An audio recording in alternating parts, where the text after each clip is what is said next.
سورہ بقرہ آیت نمبر 171۔ اعوذ باللہ من الشیطان الرجیم، بسم اللہ الرحمن الرحیم۔ یا ایہا الذین آمنوا کلوا من طیبات ما رزقناکم واشکروا للہ ان کنتم ایاہ تعبدون۔ انما حرم علیکم المیتۃ والدم ولحم الخنزیر وما اہل به لغیر اللہ۔ یا ایہا الذین آمنوا، اے ایمان والو، کلو تم کھاؤ، من طیباتی ان پاکیزہ چیزوں میں سے، رزقناکم جو ہم نے رزق بنا کر دیا تم کو، واشکروا للہ تم شکر کرو اللہ کا، ان کنتم ایاہ تعبدون اگر تم اس کی عبادت کرتے ہو۔ انما حرم سوائے اس کے نہیں حرام کر دیا اس رب نے، علیکم المیتۃ تمہارے اوپر مردار کو، والدم اور خون کو، ولحم الخنزیر اور خنزیر کے گوشت کو، وما اہل بہ لغیر اللہ اور ہر اس جانور کو جس کو ذبح کیا گیا اللہ کے علاوہ کے لیے۔ یا ایھا الذین آمنوا، اس سے پہلے والی آیات میں کفار کے، مشرکین کے عقائد کا، غلط نظریات کا ذکر تھا۔ اللہ رب العزت اس کو ذکر کرنے کے بعد ایمان والوں کو مخاطب کر کے فرما رہے ہیں، اللہ جو تمہیں پاکیزہ رزق دے تم اس سے کھاؤ اور پیو۔ وجہ یہ ہے کہ کافر اور مسلمان کے اندر ایک بڑا فرق یہ بھی ہے، کافر کھانے کے اعتبار سے پاکیزہ چیزوں کا انتخاب نہیں کرتا، اس کا مقصد صرف پیٹ بھرنا ہوتا ہے، اپنی مرغوب چیزوں کو کھانا ہوتا ہے، چاہے وہ حلال ہو یا حرام ہو، پاکیزہ ہو یا نہ ہو۔ لیکن مسلمان نے پیٹ بھی بھرنا ہے، اپنے پسندیدہ چیزوں کا بھی خیال رکھنا ہے، اور ساتھ رب کی پسندیدہ چیزوں کا بھی خیال رکھنا ہے۔ کھانا بھی ہے لیکن کھانا بھی وہ ہے جس کو میرے رب نے حلال بنایا ہے۔ ساتھ کھانا کھانے کے بعد میرے رب نے فرمایا واشکروا للہ، شکر ادا کرنا اپنے رب کا، کیونکہ رزق رب دے رہے، اللہ دے رہے، انسان کی محنت کے بل بوتے پہ رزق نہیں ملتا۔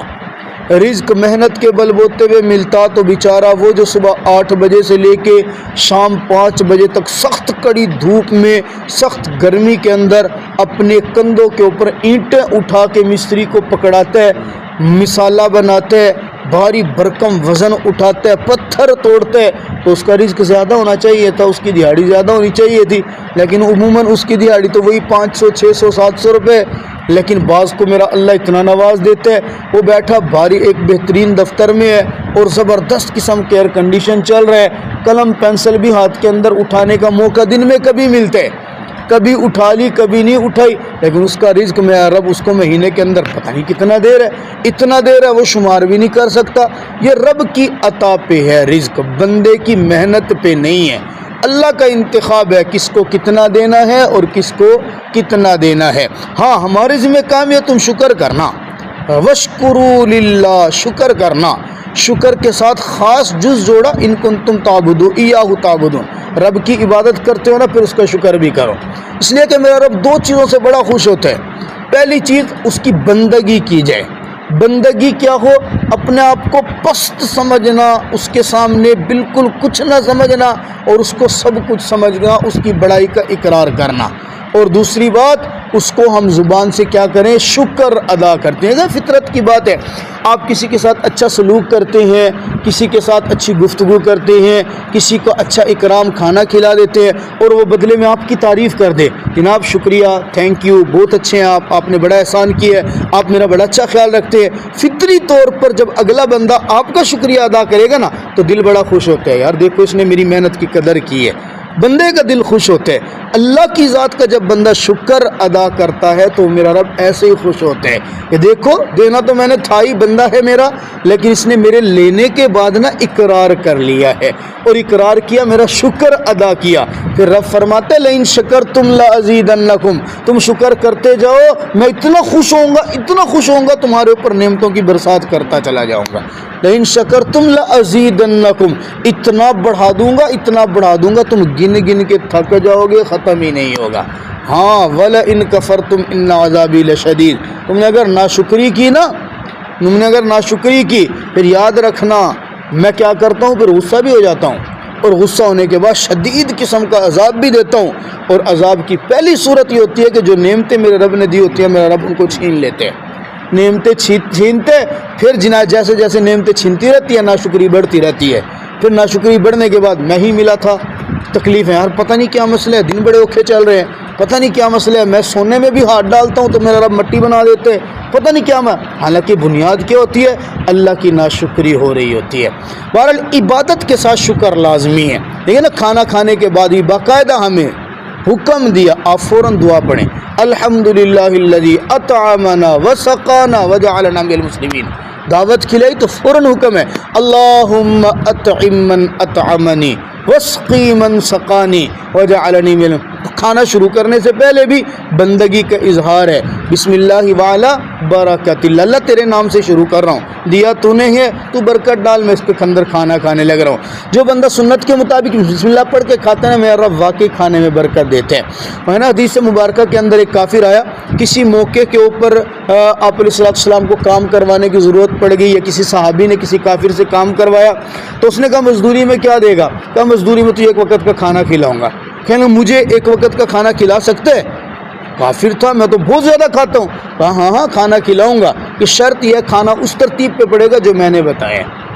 کافر نے کام کیا, مزدوری کی, مزدوری کے بعد اس نے پیٹ بھر کے کھانا کھانے کے لیے بیٹھ گیا. صحابی نے کہا چلیں جی آپ کھانا میری ترتیب پہ کھانا ہے, تو پہلے سنت کے مطابق ہاتھ دھو لیں. ہاتھ دھونے کے بعد باقاعدہ بسم اللہ الرحمن الرحیم پڑھ لیں. اب بسم اللہ الرحمن الرحیم پڑھ کے دسترخوان نیچے بٹھا کے آپ سنت کے مطابق کھانا شروع کریں. وہ دیکھا ہے, جب کھانے کے اندر دیکھا تو 3 چپاتیاں 3 روٹیاں ہیں, وہ ہنسنے لگ گیا, میں تو ایک وقت کے اندر سینکڑوں روٹیاں کھا لیتا ہوں, ان 3 سے میرا کیا بننا ہے, اب کھاؤ تو صحیح. جب کھانا کھانا شروع کیا تو وہ 3 بھی پوری نہیں کھا سکا. جب 3 پوری نہیں کھا سکا, پیٹ بھر گیا, حیران ہو کے پوچھا یا رسول اللہ یہ کیا معاملہ ہے. کہا آپ علیہ السلام نے فرمایا مومن 1 آنت سے کھاتا ہے اور کافر 7 آنتوں سے کھاتا ہے. جب سنت کے مطابق بسم اللہ پڑھ کے کھانا شروع کیا جائے نا, تو مومن کی 1 آنت میں اتنا ہی آتا ہے جتنا اس نے کھا لیے. اور جب بسم اللہ نہ پڑھی جائے, جناب والا سنت کے مطابق نہ کیا جائے, تو انسان کے ساتھ شیطان کھانے میں شریک ہو جاتے ہیں. تو ان کنتم ایاہ تعبدون, یہ حلال رزق کی بات آگئی. اور حلال رزق انسان کی ہر چیز کے اوپر اثر انداز ہوتے ہیں. جو بندہ حلال کھاتا ہے میرا رب اس کو مستجاب الدعوات بنا دیتے ہیں, وہ دعا کرتا ہے, دعا حرام رزق کی سب سے پہلی نحوست کیا ہوتی ہے کہ انسان رب تعالیٰ سے رو رو کے مانگتا ہے لیکن دعائیں قبول نہیں ہوتی. حرام رزق کی سب سے بڑی نحوست یہ ہے کہ انسان کی عبادات قبول نہیں ہوتی ہیں. حرام رزق کی سب سے بڑی نحوست, ایک آدمی حلال کھاتا ہے, سارا کچھ کرتے ہے, اتفاق سے اس نے بدن کے اوپر جو کپڑا پہنا ہے نا, حدیث مبارکہ میں تو اس نے 10 درہم کا خریدا ہو, 9 درہم عین حلال کیوں, 1 درہم حرام کا شریک کر لے. 10 درہم میں کپڑا خریدا, 9 درہم حلال کے, 1 درہم حرام کا اس کے اندر شریک کر دیا, اس 1 کی وجہ سے میرا رب اس کی نماز قبول نہیں فرمائے گا. 1 درہم کی نحوست کی وجہ سے. یہ مثال وہی ہے 5 کلو کی دودھ کی بالٹی ہو, خالص نور ہے, دودھ ہے, اس کے اندر 1 قطرہ پیشاب کا گر جائے تو پوری بالٹی کو ناپاک کر کے رکھ دیتا ہے. حرام ایسے عبادات کو ضائع کر دیتا ہے. انما حرم علیکم المیتۃ والدم ولحم الخنزیر, اللہ رب العزت نے کون کون سی چیزیں حرام کی ہیں. سب سے پہلے مردار کو ذکر کیا, تمہارے اوپر حرام ہے. مردار ایسا جانور جو تھا تو حلال, ذبح کرنا ضروری تھا لیکن اپنی طبی موت مر گیا, ذبح نہیں کیا جا سکا, یہ مردار ہے. اس کو ذبح کرنا تھا, حلال تھا لیکن ذبح نہ کر سکے, یہ مردار ہے, حرام ہو گیا. والدم, جانور کو ذبح کرنے کے بعد اس کی رگوں سے نکلنے والا بہتا ہوا خون, یہ حرام ہے. 2 خون میرے رب نے حلال قرار دیے, 2 خون, ایک ہے جگر اور دوسرا ہے تلی. یہ دونوں خون ہیں لیکن وہ جمے ہوئے ہیں، بہتا ہوا خون نہیں ہے، وہ جمے ہوئے خون ہیں، ان کو تو حلال کیا۔ اسی طرح میرے رب نے دو جانور ایسے ہیں جن کو بغیر ذبح کے حلال قرار دیا، ایک ہے ٹڈی اور دوسرا ہے مچھلی۔ مچھلی کو آپ ذبح نہ کریں، پانی سے پکڑیں، ذبح کرنے کی ضرورت ہی نہیں ہے، آپ کے لیے حلال ہے۔ ٹڈی، یہ جو پچھلے دنوں عذاب بھی آیا ٹڈی کا، دریا خان میں بھی کافی ساری آئی تھی بڑی بڑی ٹڈیاں، وہ بھی ذبح کرنا کوئی ضروری نہیں ہے، ان کو ذبح کے بغیر باقی جتنے جانور ہیں جو حلال ہیں ان کو ذبح کرنا پڑتا ہے، دم مسفوح، رگوں کے اندر سے خون نکالنا پڑتا ہے، تب جا کے ان کو کھانا حلال ہوتا ہے۔ لحم الخنزیر، خنزیر کا گوشت بھی حرام قرار دے دیا۔ خنزیر یہ عین نجس ہے، عین نجس، اس جانور کی یہ خباثت ہے، سب سے بڑا بے حیا جانور ہے، سب سے بڑا بے حیا جانور، اور بے حیا ہونے کے ساتھ ساتھ نجاست کھانے والا جانور ہے۔ انسانی فضلہ اس کی مرغوب ترین غذا ہے۔ جو بندہ، جو قوم خنزیر کھاتی ہے ان کے اندر سے عموماً حیا بالکل ختم ہو جاتے ہیں۔ یہ وہ جانور ہے جو اپنی ایک مادہ کے ساتھ 10 نر اکٹھے ایک وقت کے اندر جفتی کرتے ہیں اور بڑے خوش ہوتے ہیں۔ یہ بالکل بے حیا قسم کا جانور۔ وما اہل بہ لغیر اللہ، ہر وہ جانور جو غیر اللہ کے لیے ذبح کیا ہو۔ غیر اللہ کے لیے ذبح کرنے کے 2-3 مقصد ہیں۔ پہلا مقصد غیر اللہ کے لیے ذبح کرنے کا، جانور غیر اللہ کے نام، اللہ کے علاوہ کے نام کا لیا، ذبح کرتے وقت بھی اسی کا نام ذکر کیا، اللہ کا نام ہی ذکر نہیں کیا، اسی کا نام ذکر کیا، عین حرام ہے۔ دوسرا، ذبح تو لیے کسی اور کے تقرب کے لیے، کسی پیر کے لیے، فقیر کے لیے، مزار کے لیے، کسی منت کے لیے، غیر اللہ کے لیے جانور لیا، لیکن ذبح کرتے وقت اس کے اوپر بسم اللہ